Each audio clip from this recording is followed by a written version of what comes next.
Semitic languages, which means all of the words go back to a three-letter trilateral root, just like Hebrew, right? So Sharia, if you look at the word that it comes from, it literally means a path to water.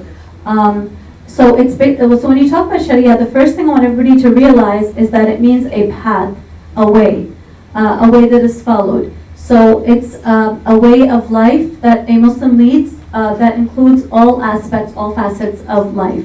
It has nothing to do with criminal law is one aspect of Sharia law. That's not what it's all about. It includes tenets or aspects that are related to marriage, to family life, to obeying civil laws, the way you eat, the way you get married, etc. All of those things, yani your lifestyle, the way you live, is basically what Sharia falls or takes into account. So it has nothing to do with violence, as we always understand it to be. When we hear the word Sharia, we associate it with violence. It has nothing to do with that. How is it incompatible with being an American Muslim? One of the basics, commandments or basic, part of religion that we have as Muslims in Islam is that you are obligated to follow the laws of the country that you live in. That is Sharia. What does Sharia law require? Sharia law requires that you follow the laws of the country you live in. What can be more compatible with being an American Muslim when your own law is asking you to follow the dictates of that land? So this is actually for political expediency and serving interests of certain people. You have this type of image that is presented, but it has absolutely no truth to it. So this is something we have to try to understand and dissociate from the rhetoric that is now being thrown around. It has absolutely no basis in violence.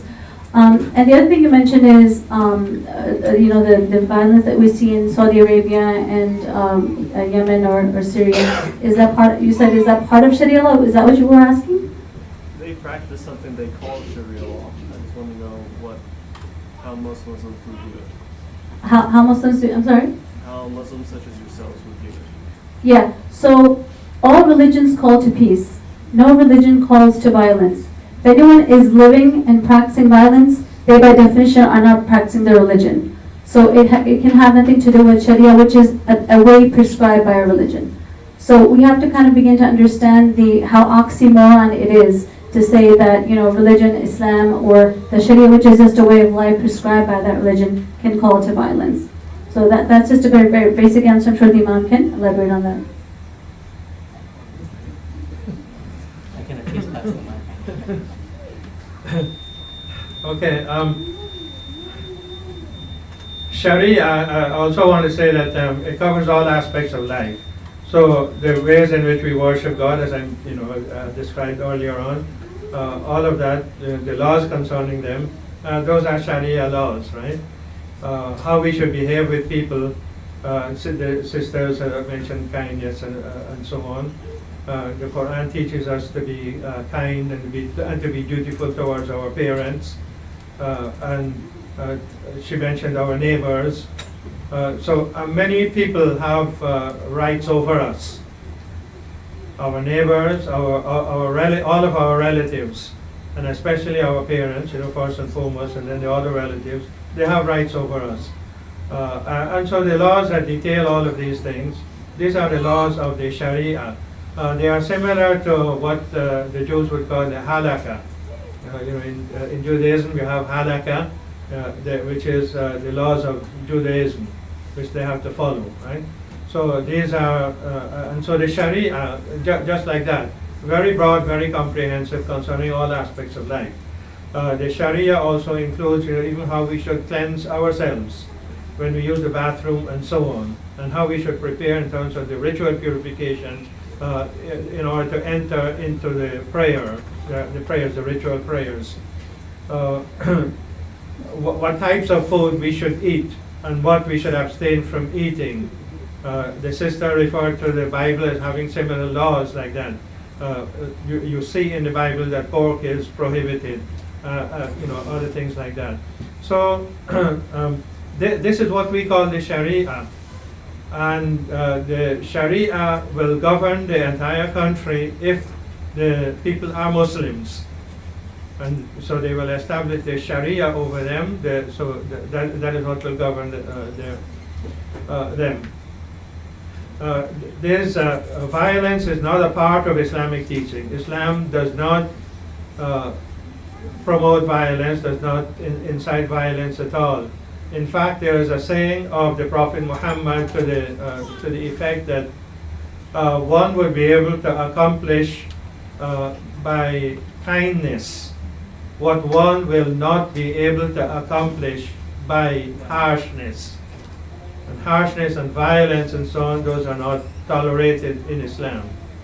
He also cautioned against extremism in religion. Al-ghudu fi din, to use the Arabic term, right? He cautioned against that, extremism in religion. And they said one of the types of extremism, is trying to force your way upon others. Right? So the Islamic teaching concerning violence actually there are many aspects of it, and those teachings are very clear because they relate to a number of different aspects of our lives, and especially when we are relating to other people. When we, how do we relate to them? And the laws concerning our relationship with other people are very clear in the Quran. The sister talked about the rights of the neighbors over us. That is part of the Sharia, and it's rights that we have to fulfill. That is, the Muslims have an obligation to fulfill those. A lot of the things actually that you are seeing happening in the Middle East, including this last development here, boycotting of Qatar and so on. These are all political things. Unfortunately, the political rulers in the Muslim country are not religious rulers. They are not the religious rulers. So it's very unfortunate, and you have that dichotomy. Thank you so much, Imam. Albert, do you think that was a concise answer? You're happy? Okay, if you're happy, we're happy. Just letting the gentleman know the whole front row is empty for you, so please. I know you want to be closer to the food, but you got time. It's okay. So please feel free to take a seat with us here. I am going to bring the microphone over back to the women's section. Please. The all brothers should come forward. We still have chairs here. Come forward. I don't mean those who are sitting, right? Those who are standing. Those who are standing, come forward. They're meant to. Good evening, my name is Victoria, and I really would like to thank you guys for opening your doors and your hearts. I was invited here by my friend Nazneen and Razna. Okay. But my question is, why is it that women have to cover themselves?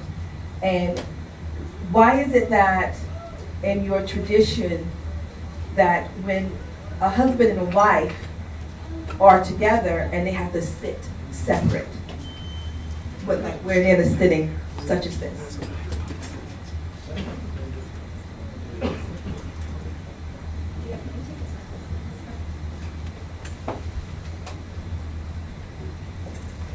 Who's going to answer?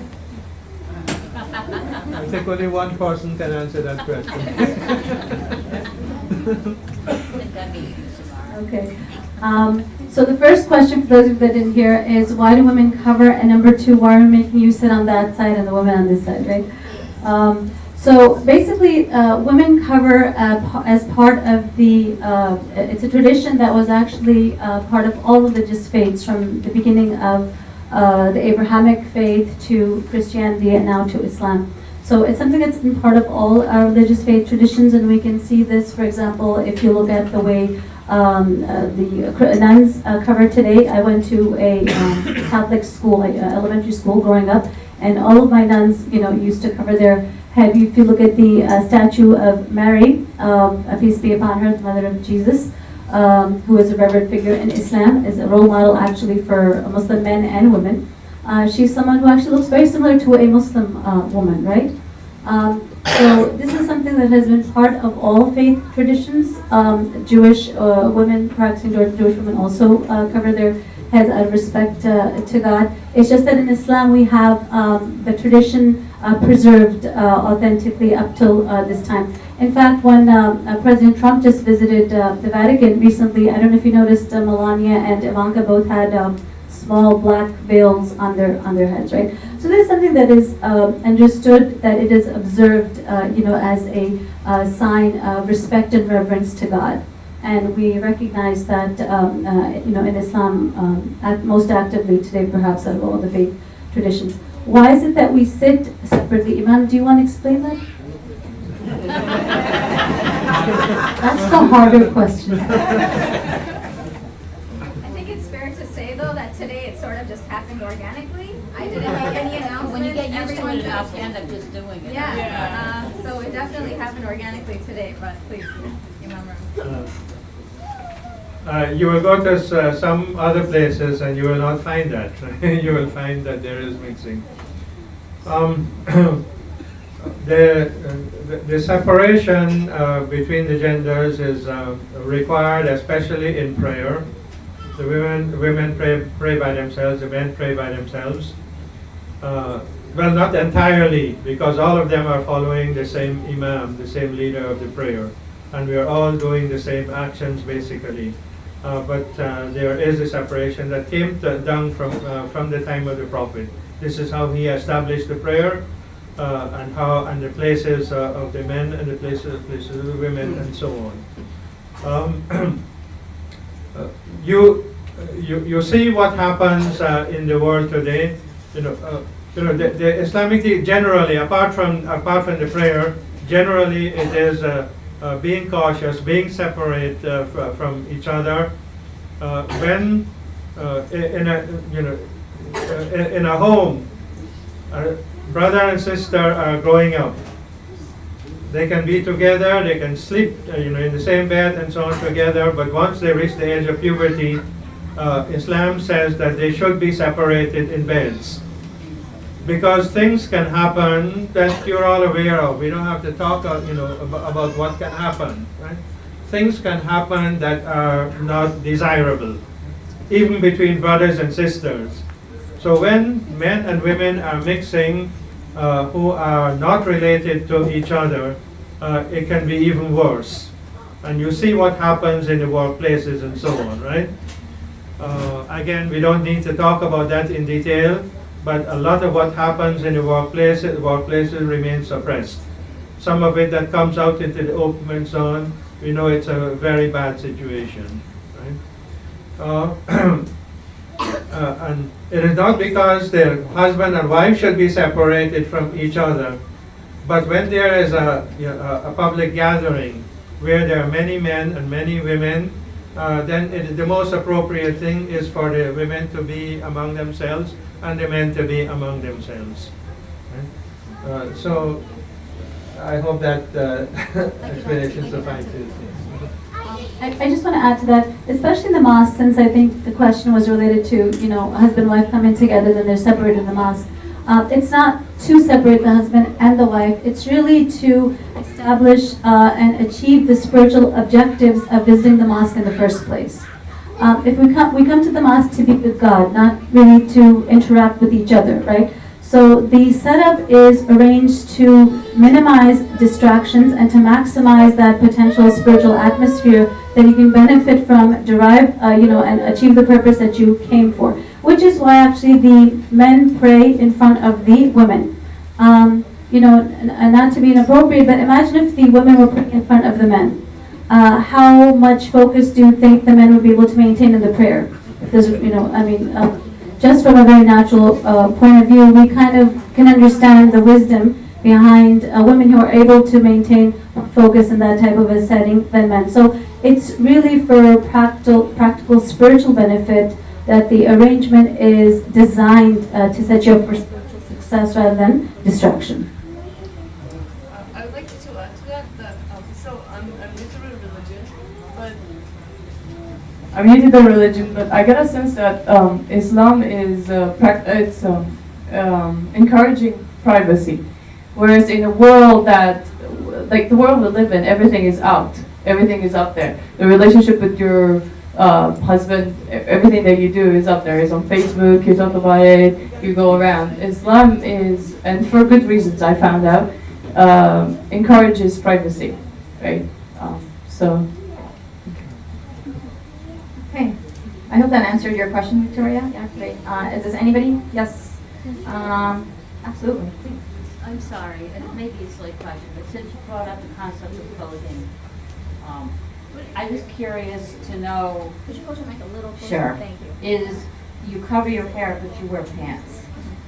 And I apologize, I come to a different tradition where women are not allowed to wear men's clothes.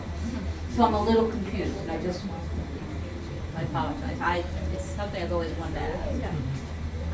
I don't think I can give you a Sharia answer, but I can give you a very personal answer, right? I believe that I'm an American Muslim, and in the United States, pants are considered women and men clothing. And so for me, this is an identification of my culture. I was raised here. I wasn't necessarily born here. I was born in Pakistan. And over there we wear traditional clothing called shalwar kameez, and that consists of a pant and a long shirt. And that's kind of what I'm wearing today too. And it's sort of what I try and practice on a day-to-day. And I think everyone has a different kind of personal relationship with the way that they choose to observe their covering. And I think covering has this very large conversation around modesty on it. What is your interpretation of modesty, and to what extent are you willing to embrace modesty? And I think that those are conversations that are had in Christian circles, they're had in Jewish circles, they're had in Muslim circles for sure. And some choose to cover their face, and some choose to cover their hands, and some choose to not cover their hair at all. And I think that that's everyone embracing their own personal sense of what modesty is to them and what their identity is as an American Muslim. And I think that everyone in the room might have a different answer to that. And if you want an answer from a scholar, I think I owe you that. So I'm going to give the mic to Samara. So the concept of covering in Islam, it's actually something that's not limited to women, although it may seem that way. Actually, in the Quran, when God talks about modesty, He asks the men to observe modesty before He asks the women to do so, right? So actually, modesty is not just about covering your hair, but it's actually an attitude, a mindset of dignity that actually is being promoted in both men and women. And that can be expressed not through only one type of dress, but as you know, Muslims come from every culture and every country on the planet, and each has a distinct cultural dress associated with that country. So as long as the guidelines of modesty are observed, it doesn't matter whether it's pants, as long as they conform to the dictates of modesty, which is that they not be very tight, they not be very racy or revealing. As long as you have those general guidelines being met, and therefore the spirit, not the letter of the law, but the spirit behind that law, if that is preserved through any dress, then that is acceptable. Let me also add to that. Very clearly, there's a teaching from the Prophet Muhammad, peace be upon him, that men should not dress like women and women should not dress like men.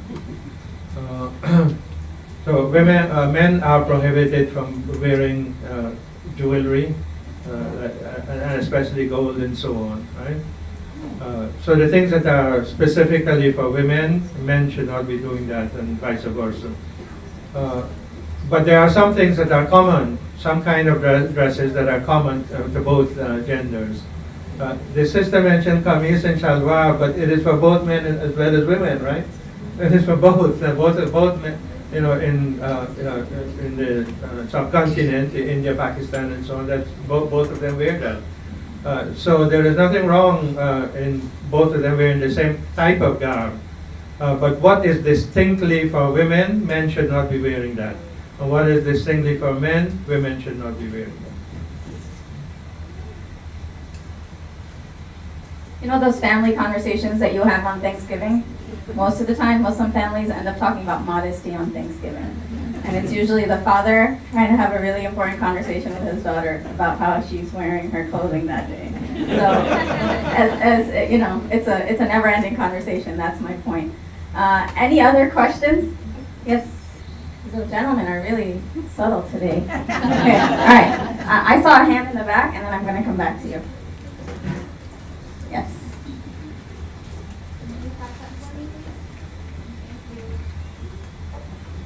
I'm wondering about the balance, or what the balance is between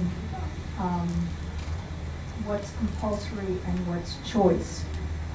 In Judaism, there have developed different branches.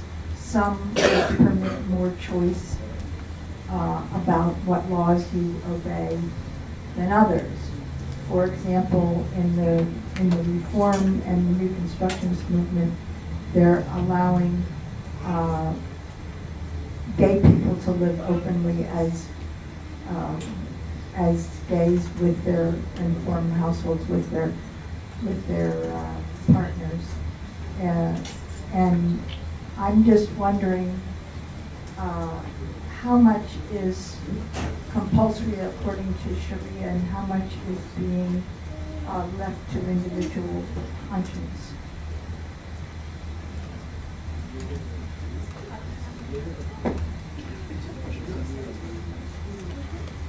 Thank you so much. I'm just gonna, any of the speakers would like to take this question first?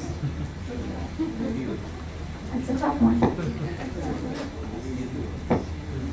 I love how everyone's looking at Omer. I'll never take up a tough question. There you go.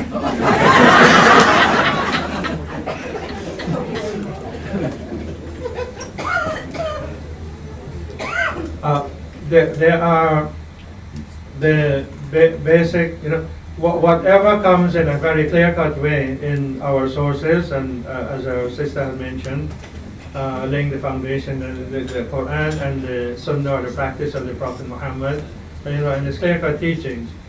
Whatever is clear-cut in those two sources, that is meant for all to practice. There is also a scheme. There are some of the laws that are compulsory, and if it is established from those sources that it is compulsory for one, it is compulsory for all, generally.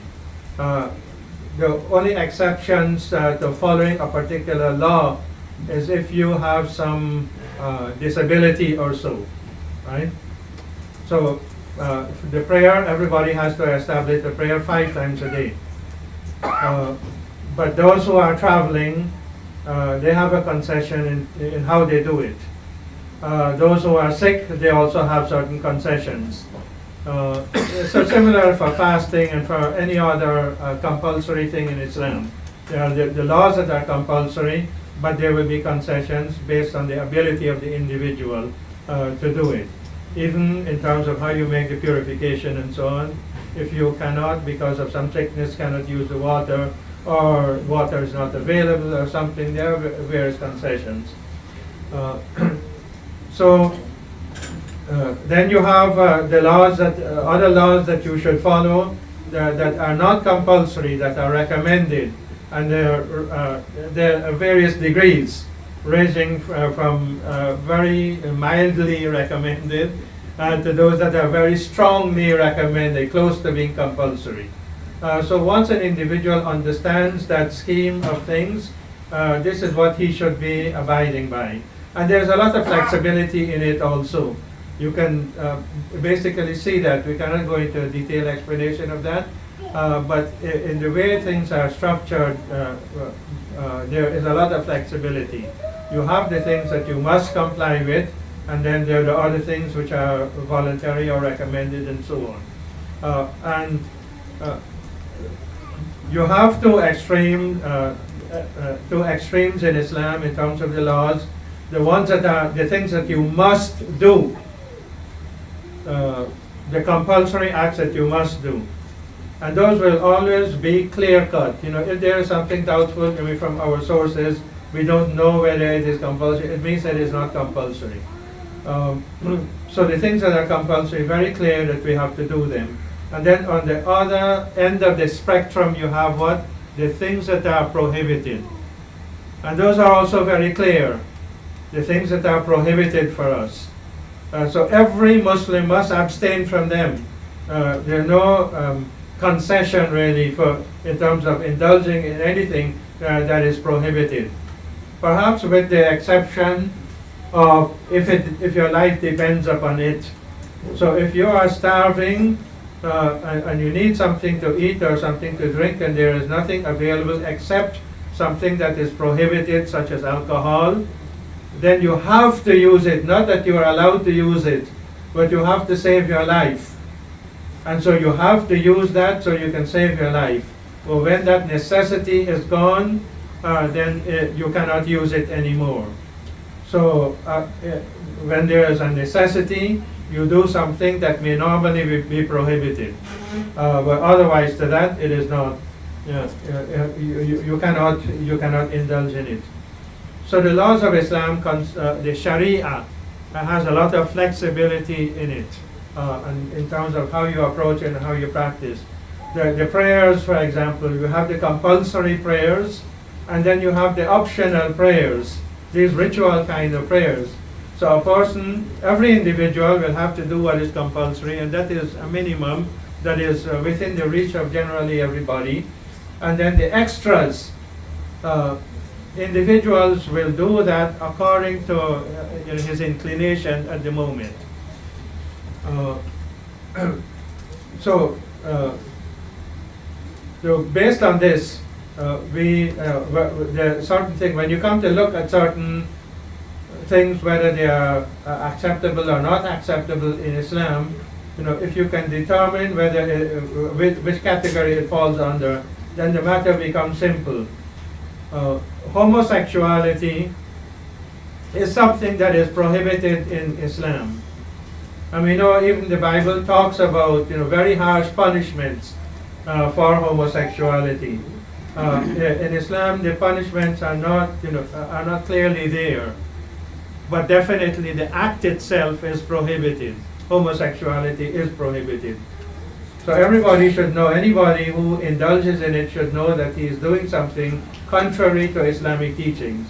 There is no concession in doing that, right? So it is not permissible. We don't have any schools of thought in Islam that says that's a permissible act. All of the schools of thought in Islam says that is a forbidden act. So there is no concern, because that matter is very clear in Islamic teachings. So there are other areas in which, as I said, there are flexibilities and an individual has a choice. So that basically shows how the Islamic law operates.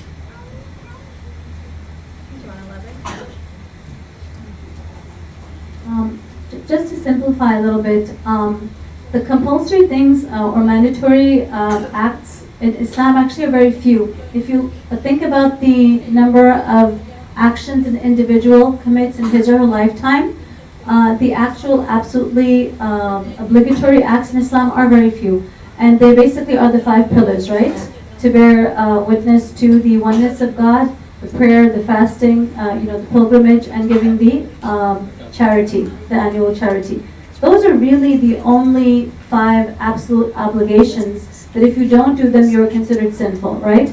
But other than that, the entire life of the human being is a matter of personal and individual choice.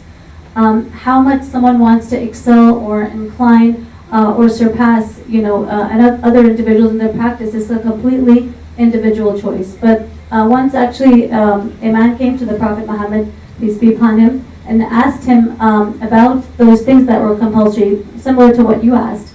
And he was told that if, the 5 prayers, and he said, now if I don't do anything other than these 5 prayers, and if I do nothing else than this one pilgrimage and this fasting, the month of Ramadan, he listed the absolute minimum, which are these 5 things. The Prophet said if he does what he is saying that he's going to do, just these 5 things, he will enter paradise. So it's actually helpful to simplify things, and these really are the only 5 basic requirements, and they're designed by God because He sees in His divine wisdom a spiritual benefit for the individual. They provide a practical source of guidance and spiritual nourishment that God sees His creation is in need of. And that's why they're prescribed, not as a burden, but as a benefit.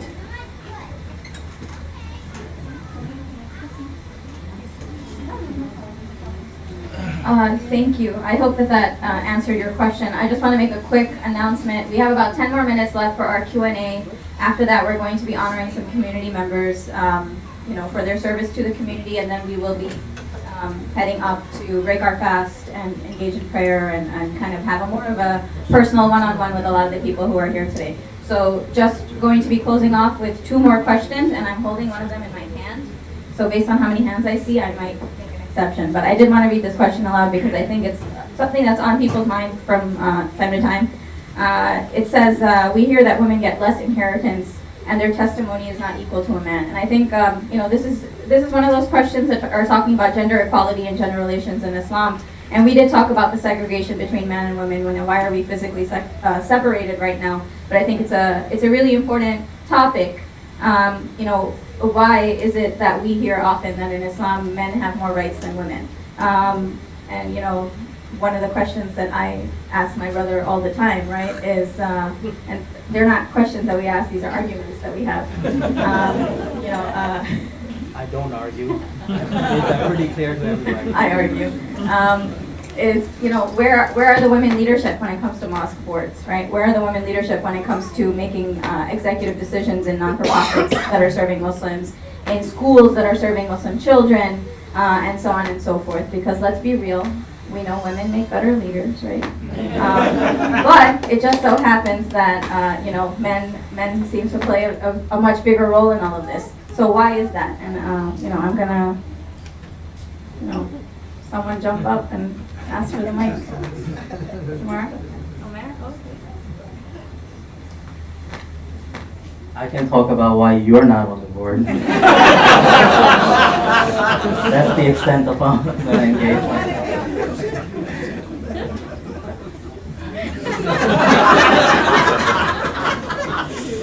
Thank you, Brother Mark, for that very beneficial comment. Okay, so why is it true that women get less inheritance than a man?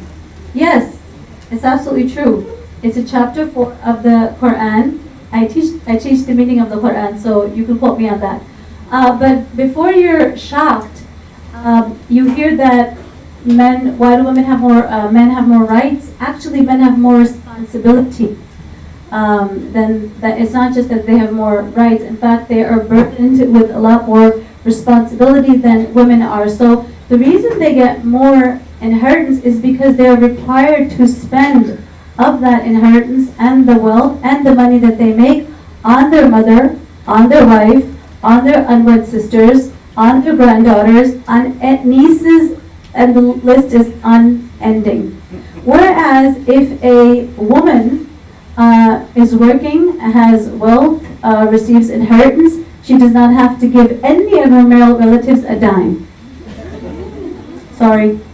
That's just how it is, right? So it's only fair that they be given more because they're going to spend it on you anyway, on the women. And in fact, if they don't, they are considered sinful. So it's one of those, sister was asking about what is things that are compulsory. Yeah, sorry, this is not one of the 5, but it should have been.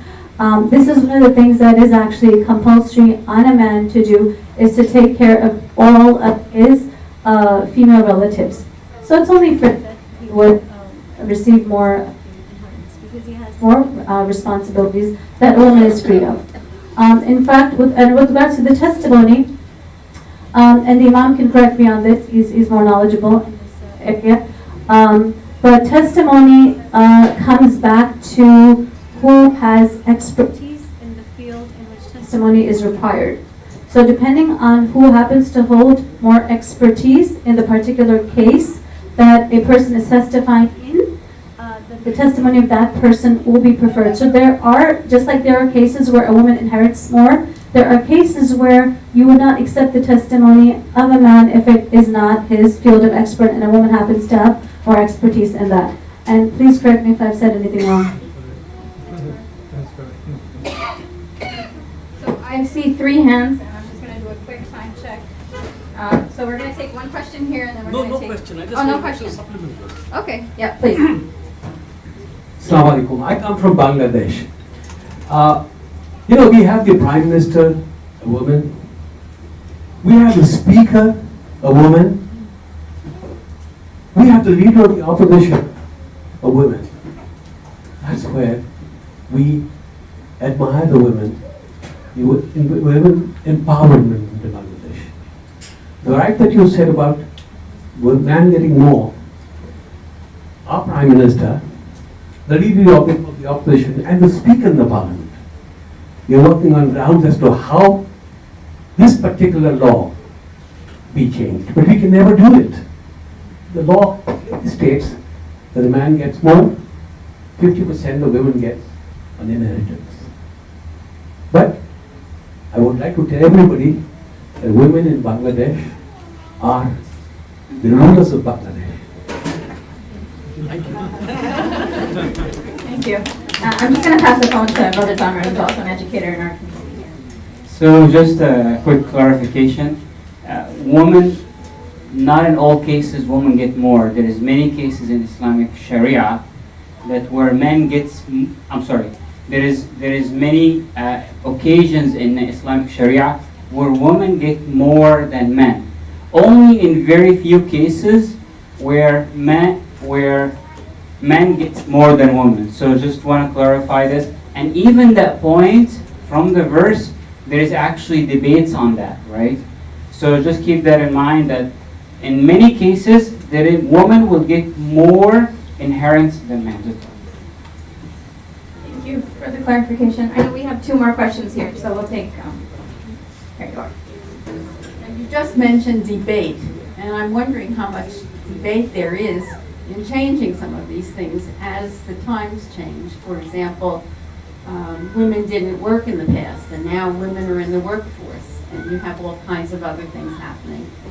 And in terms of homosexuality, for example, one didn't know in years gone by that something like 10% of the population is homosexual, and I'm wondering how parents, I mean, I understand it's the law that you're saying, and it's forbidden, but if this is an actuality, how do Muslim families deal with this?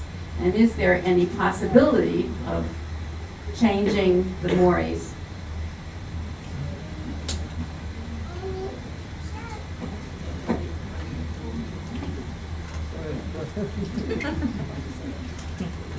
I'm just going to talk about the first part, which is, women now they're more active in the workforce, and so I think one of the Republican principles that Islam aligns itself with is individual wealth, right, of a person, and whatever one the earning of an individual is, it's for them to keep, and then from there they're encouraged to now spread that wealth around, right? And empower those that are not as wealthy as them and not as fortunate as them. So your question about as the things as the time is changing, the more money that a woman or a female acquires, that more wealth is going to stay with her, whereas more wealth that myself, a male, acquire, the more it's going to be distributed. So for example, if in my household, if I work alone, then I have to spend the whole of it, between myself and my entire family, whereas if my wife is also a contributor in our household income, then she will keep that for herself. So it's not something that she's going to be sharing the expenses with. And that is generally the agreed upon principle. So it does, as you can see, the balance of it changes, and the principle does not change, but the dynamics change as we progress with the time. I'll give the other part to You asked about debates on Islamic law, Islamic teaching, as Brother Tamir mentioned.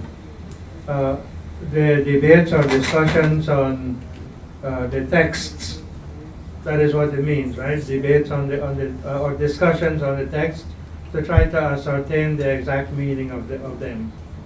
So the Quran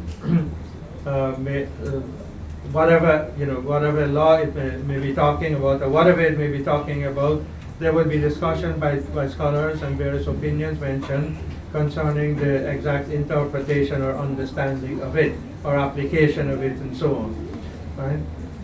So we understand that there will be differences among human beings in terms of understanding what God says, what Allah says. We will approach the texts in different ways, and we will come up with different understandings. There may be, or there should be, basically one correct understanding of the text. Although, because human beings understand things differently, and they may come up with different understandings and different explanations of what the text is, we don't consider them to be completely wrong. Their opinion, the differences of opinions will be tolerated to a great extent. That has happened, throughout the ages in Islam. So that is what the debates mean.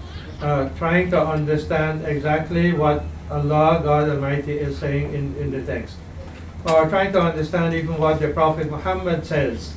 There's a famous example of where he said, do not pray until you reach such and such a place. And they were, in a hurry, and that's why he said that, right?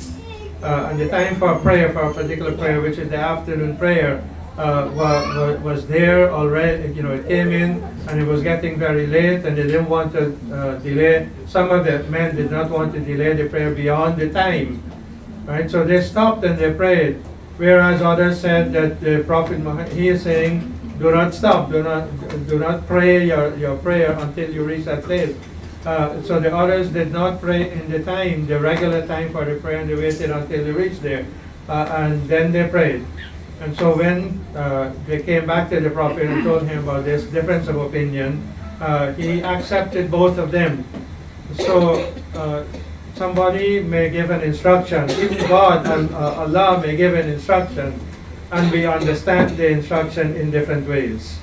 Right? If there is a legitimate reason for you to understand it in a different way, then the differences, different opinions will be accepted, will be tolerated. But if there is a clear-cut teaching against something, and the scholars are more or less agreed on that, then you can't have a third opinion coming in saying that there is something else will be acceptable. The text clearly doesn't support it, right? Any acceptability. So this is the case with homosexuality. But there's an interesting point that you raised. Perhaps you're trying to say, sister, that there is people are claiming that there is scientific evidence for homosexuality. That is debatable. That itself is debatable, whether there is scientific evidence for homosexuality, that people are born that way. We understand, God is merciful. God understands us more than we understand ourselves. He would not tell us to do something that we cannot do. He would not place a burden upon us more than we can bear. This is a statement that comes several times in the Quran. He does not give a burden to us that we cannot bear. So if something, is in our nature, that we are born that way, right? If that is so, it cannot contradict a law that God has made. In our sources, in the Quran and in the teachings of the Prophet Muhammad, there will be no contradiction. So once we have established in our sources that this is a clear-cut law, that homosexuality is forbidden, it means to say, by inference, that it cannot be a part of human nature. You cannot be born as a homosexual. Right? So those who are putting forward so-called scientific evidence, trying to prove that needs to be examined again.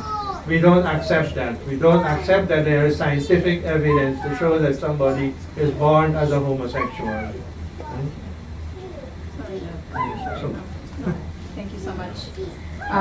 I think just to go back to the women in the workplace, I saw an excellent meme on Facebook circulating these days. Before a couple is married, a working man makes $2,000 and a working woman makes $2,000. But after they're married, a working man makes $2,000 and a woman makes $4,000, right? And so that's generally, it doesn't matter what religion it is, that's reality, that's the facts. And so I want to end that on a light note. I want to thank everybody. I know we had one more question in the Q&A, and I just want to let you know that we are leaving some time for everyone to approach the panelists individually. So please do that. But now we want to take some time to honor two really important people in our community who made it out to the community center tonight.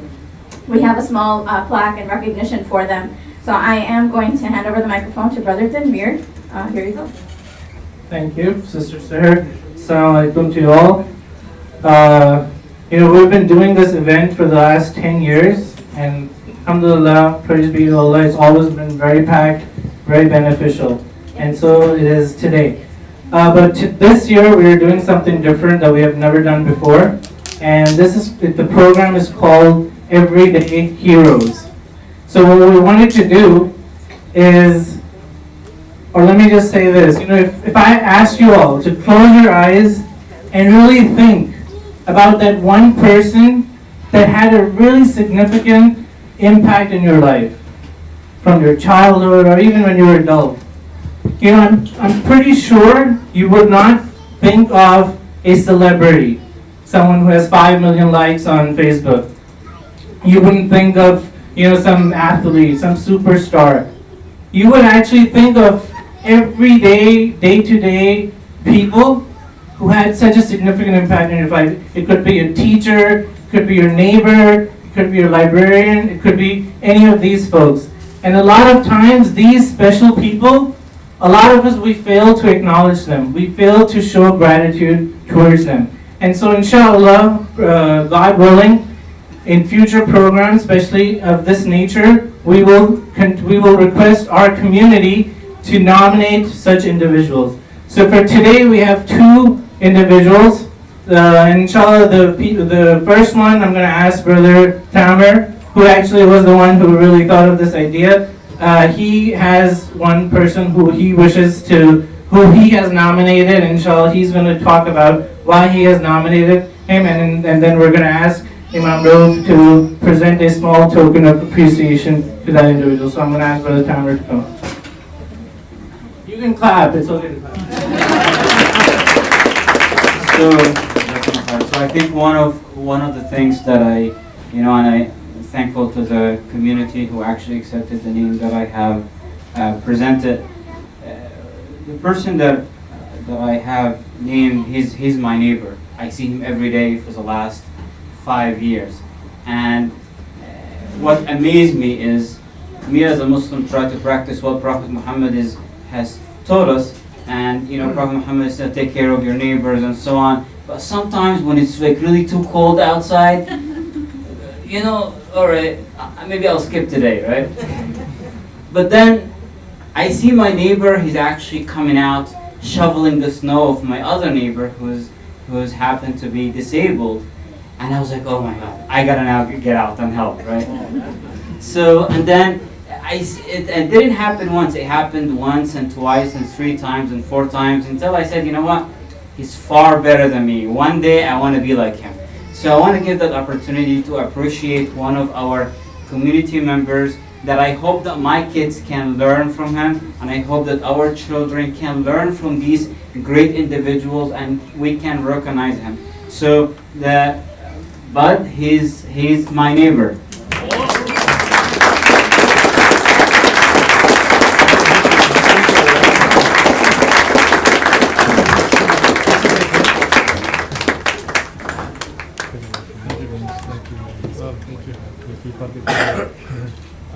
I just want to say thank you. I've lived in Piscataway over 50 years. I've worked for Rutgers over 39 years here in Piscataway. I love Piscataway. I feel a much bigger connection with this community and my neighbors than I do any religion or any government or anything. And I just love this whole town. And I'm overwhelmed because I'm good at doing things. I love helping people because it makes me feel good, and not very good at accepting things. But, I really appreciate this. I love the whole idea here, the sense of community. It just really touched me, and I want to thank the center for inviting me over. And my neighbor here was just a great guy, and I guess I'll have to do a little bit more for him next time. I'll mow the lawn.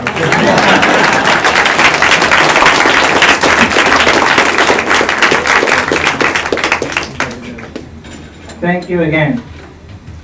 And our second individual that we wish to nominate is actually my wife that nominated this person, but she's being shy, so I'll introduce her.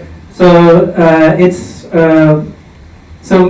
there is a library our local library, which is only like 5-6 minutes away.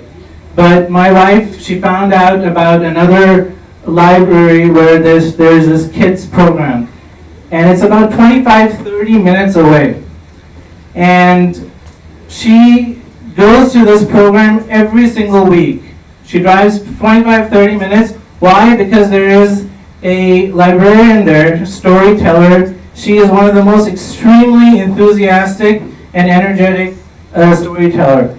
My kids, they absolutely love her, and they can't wait to go every week to attend that story time. And not only that, my wife told one of our neighbors, and one of our neighbors, they also started to go there, and they keep going there every week. So the person's name is Carol Levin, and we on behalf of the entire community here, we wanted to appreciate you, acknowledge you, and show gratitude towards you. So we're going to call you up, and I'll request Sister Samara to please present her a plaque and a small gift.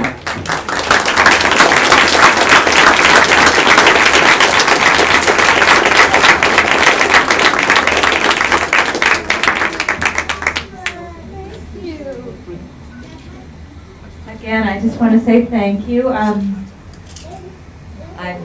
not often at a loss for words, but I am now. When I heard about this, I was just so touched. I feel that libraries right now are a place where we need to emphasize safety in a world where there's so much division. And I try with my programs, I try with the displays at the library, I try with our world language collections to encourage togetherness, to encourage understanding. The place I go on a Sunday morning is Unitarian Universalist congregation in Somerville, and that is the philosophy that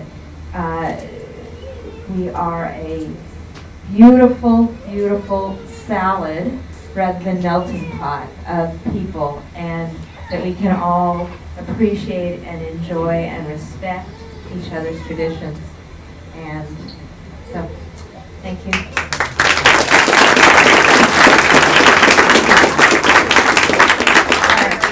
Thank you so much again. The question was which library? Bridgewater, Somerset County. Bridgewater Library. Thank you everybody so much for joining us today, for engaging in the question and answer. I know that we are cutting this short. I'm sure there's a lot of other questions. I had a whole list of spicy questions, but we can't ask those now.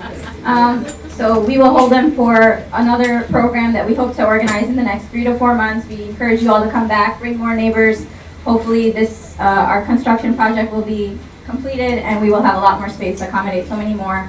But thank you, for being here, for engaging in this intelligent conversations, and asking the questions that need to be asked by coming here and showing us that courage. So, we deeply admire you. We respect you for being here. Thank you for being here. So fast will be breaking at 8:26. You will hear the call to prayer. So meanwhile, what we're encouraging everyone to do is, if you are you're an attendee of the non-Muslim faith, and you are a Muslim inviter, you are somebody who brought one of them, we encourage you to please join us upstairs for the community dinner. And everyone else, for the purpose of space, we ask that you please make your way to the basement, and the gentleman will be eating here to help us facilitate, because the space is a little bit tight. So we please ask that you respect those rules, help us facilitate traffic as best as you can. So we will be praying upstairs. So I encourage everyone to, get to know one another. Please approach the panelists, ask them whatever questions you might want to ask them one-on-one. We do have booths in the back that I definitely want to encourage everyone to visit. We have the Why Islam booth. Why Islam is one of the sponsors of tonight's event. They are a organization, a non-for-profit organization that disseminates Islamic knowledge to whoever wants to know. So you can get brochures on the fundamentals. You can also pick up a personal copy of the Quran in the English language, a little bit of light reading for you. And we have a booth in the back where you can try on a hijab. I don't know if the men are interested, but you're welcome. There is hand painting henna. We have a henna booth in the back, so definitely approach some of our artists. And last but not least, we have a brilliant calligrapher in the back. If you drop off your name in the English language, you can give him a couple of minutes because he's got some traffic. But he will write it for you in Arabic, and it makes an amazing fridge hanging. And so definitely do that. So beyond that, again, thank you. Please, join the booths, and hopefully no Hajj level stampedes while we're making our way upstairs. Okay. So thank you, everyone, and peace be upon all of you. Assalamu alaikum.